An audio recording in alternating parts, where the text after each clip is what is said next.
up, y'all? It's your girl Sakina, and I'm back with another review. This is my review for Put a Ring on It. This is season 3, episode 7. So let's go ahead and get into this foolishness, okay? So the episode picks up where it left off last week with Charlena and Otis arguing. He leaves the restaurant, then he comes back, and at first I was like, are they replaying the same scene from, the last episode? I was confused, but he came back into the restaurant, and he wants to apologize to her, right? He gives a fake apology, musters up some tears, and she says that he never wants to take accountability for anything because even in the beginning of that same conversation, he did not want to take accountability. So he starts saying that, he can't imagine them throwing it away or something like that, and he can't live life without her. He don't know what he'll do without her. Girl, that's manipulation. I was not buying into any of that he was trying to give because it just did not seem authentic. So in her confessional, she said that she thinks that this process is showing him who he really is, and he can't hide from that, and that it's exposing things that needed to be, and hopefully he'll, fix these changes. Girl, you can have at it. Kenneth's brother comes to their house and he makes them some steaks or whatever. Now, I was confused on what was going on with his brother's hair because at first I thought he had locks, but then when you look at it, it looked like he may have been missing some hair at the top, and then the ponytail that he had, it looked like it could have been like a ponytail of twist. I don't know, but he should figure that out. So, Kenneth feels like he's fighting for the relationship by himself, and his brother was saying that that's very one-sided and that this is a team effort and that Shorty has some things that she needs to work on as well, because we find out that Shorty gets their mom involved when her and Kenneth are at odds. She calls his mom to bash him, and the brother is looking like, you need to keep us out of that. That's between y'all need to figure that out. And while you're bashing my brother, whose side do you think that they're going to take? They're going to take Kenneth's side. And I was like, no ma'am, absolutely not. You do not get the family involved. Don't be going and calling this man's mama. I really don't understand it, but maybe she's doing that because he's done some crazy things, and maybe, she's hoping that his mama could talk some sense into him or whatever. But regardless of whatever, don't get the mama involved. Just leave, girl, because what? So, that's a red flag to the brother, and Kenneth is saying that basically she's trying to tell on me, and I don't know if she think that my mama is going to whoop me. I say, really, she need to whoop your ass because you're crazy, possessive, and manipulative. Yeah, you're a damn stalker, so you need your ass whooped. Shit. She need to pull that big switch out. Anyway, the brother really thinks that Shorty has some things that she needs to work on, and she needs to realize her issues. Kenneth agrees with that, and the brother thinks that she's a puppet master. And I can see that because we definitely have seen, controlling side of Shorty. But really, I feel like it's both of them. Both of them need to get out of the relationship instead of trying to make it work, because it's just way too much that they've experienced to, embrace this struggle of, y'all need to just go ahead and get the hell out and start over fresh with somebody new. But first, y'all need to get counseling on y'all damn own. So anyway, Shay and Alfonso, she sits down and talks to him about the family dynamic and how, her family they're very close, and that really bothers her. And he was like, no, I just want you to know that I see that it definitely affects you, but it frustrates me because he doesn't really know, he doesn't know what else he can do. And so he said something about if I don't bring you around my mom, then she's going to assume that we're not together. Some dumb shit. I rewound it a few times because I was like, Koki, be nice. Dogs are getting a little feisty. They might start fighting. Calm down, okay? I'm filming. Anyway, I just was confused by what he said. She doesn't like the fact that he doesn't ask any questions. He doesn't answer anything. He leaves people to assume things. He assumed things. It's just a whole mess. So Alfonso was like, so you want me to change how I deal with my mama, and I've been dealing with her like this my whole life? Yes. You know why? Because the communication skills that you all are using, it's not effective. It's not working. Yeah, switch some shit up. Y'all are grown, okay? Like, make some changes. So, he said that he didn't know that blended families would be this hard, and he can't control what his mom thinks. So, basically, his mama thinks that him and his baby mom are still in a relationship. And I guess that wouldn't be hard to, grasp, because he's taking family trips with his baby mama and all of that. He's helping paint pictures. So, yeah, I could see why the mama would think that. But then again, the mama also met Shay. I mean, not in the proper form, but she knows who he is to her. And, I mean, shit, or does she? Because according to Shay, the mama didn't say nothing when she was like, I'm his girlfriend, and he ain't say nothing either. So, maybe they're choosing to ignore that Shay is actually in his life. Child, it's just a hot mess. So, she asked, when did you end your past relationship? He said, you asking me? Who else am I asking? The damn cameraman? Like, girl, I just don't understand why you continue to try to have conversations with him, because it does not click.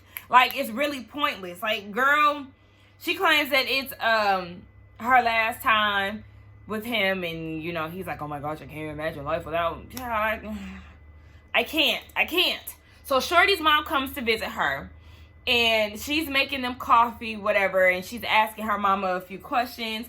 The mom is like, if you are going to be in a marriage with somebody, you need to realize that if they're messing up now, they probably gonna mess up within the marriage. What makes you think that they're going to change once y'all actually tie the knot? I say, thank you, mama, because I don't know. Like, I don't know what your daughter sees. The mom doesn't know if what's his name? I was gonna call him Shorty. She doesn't know if Kenneth is fit for the family, because she really hasn't had too many, engagements with him. But based off of what Shorty has told her, his maturity is not there. So she asked Shorty, what does she actually like about Ken? I always say Ken, child, because these notes. But she asked what Shorty likes in Kenneth. And she said that she likes the fact that he'll fight for the relationship compared to her, where she's used to just, dipping out. I was like, girl, what? And then I like that her mom was like, that's not enough to build no marriage or a relationship. Hello? Like, girl, what? Do you not realize, you know exactly what y'all's relationship consists of. I don't know if you've told your mom everything, but girl, just because he wants to fight and stalk you and bash you to your co-workers and all of that, girl, what? That's enough to keep you in the relationship? Girl, you sound dumb as hell. So, even the mama was saying, like, if it hasn't worked in 3 years, what makes you think that it's going to work now? Like, basically, the mama was trying to tell her, girl, it ain't happening, boo. But the mama was like, yeah, that's not enough. And then she started questioning his finances. Shorty had gave him a year to get his credit up. It seems like he hasn't done that, because they're looking to buy a house. And it's just like, girl, I don't know what else you want us to do or say about him. You know what you got to do, miss. I dip out quick. So Alfonso has a conversation with Dr. Nicole. I said, this is like the third time that Dr. Nicole done been to your house. She done been to your house more than she been to any of the other couples throughout the entire existence of Put a Ring on It. Like, damn. Y'all got her on speed dial. I really see it. So he wants to talk to her about this whole blended family situation and the ultimatum that Shay had gave him. And he says that he really hates change, but he really wants to make it work for his son. And the last relationship that he had with his ex, it was 4 years ago. So Dr. Nicole was asking, do you think that the ex sees Shay as the reason why y'all are not together? And he said, well, they didn't officially break up. They just phased out. So you just always been a piss poor communicator. Cause what? Y'all just phased out? How did that happen when y'all got a child together? Y'all never sat down and had a conversation? So y'all just phased out. You got in a whole nother relationship. And nothing was even talked about. Okay, so Dr. Nicole was saying that the problem with phasing out is that nobody sits down and explains roles, talk about expectations, what's needed out of the situation, blah, blah, blah. So then she asked him, what is he expecting to build? And he wants a blended family for them to celebrate birthdays and holidays together and not do everything separate for the son like they've been doing before. Well, how they gonna do that when you don't like to talk? Huh? You don't like to have conversations? Like,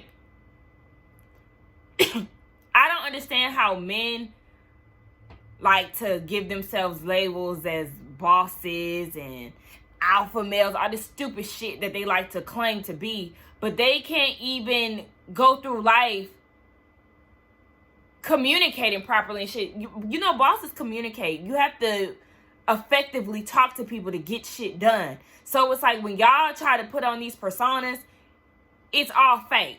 Because y'all don't even have what it takes to get the shit done. So I don't want to hear all of that shit. While you're trying to be Rick Ross, the big boss.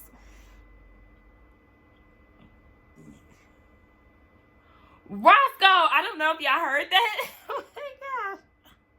I don't know if y'all can hear that, especially because the heater is going. But my dog just farted, like, and it was loud. Anyway, yeah, he said that his baby mama still wants him. That's a no-brainer. Her and the mama talk every day, and Dr. Nicole is like, look, they need to look at Shay as a bonus, you know, to the situation, not trying to think about what they may lose from this whole thing. I said good luck with that, because they both seem like they done teamed up against Shay, and I really feel like Dr. Nicole need to sit down with that mama. I would love to see that, but I doubt that even happens. So we move on to Shorty's date with Tavi.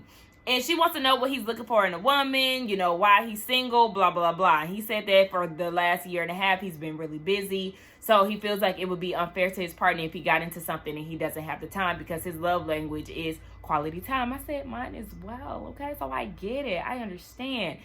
He said that being with somebody who is just as busy, you know, they will kind of understand, but, you know, they'll come together, all of that good stuff. So he never been married before. He does want to get married, but he said he has been in long-term relationships before, but he always wanted to make sure that he was moving the right way and not forcing anything. So he just wants to make sure that he's marrying the right person.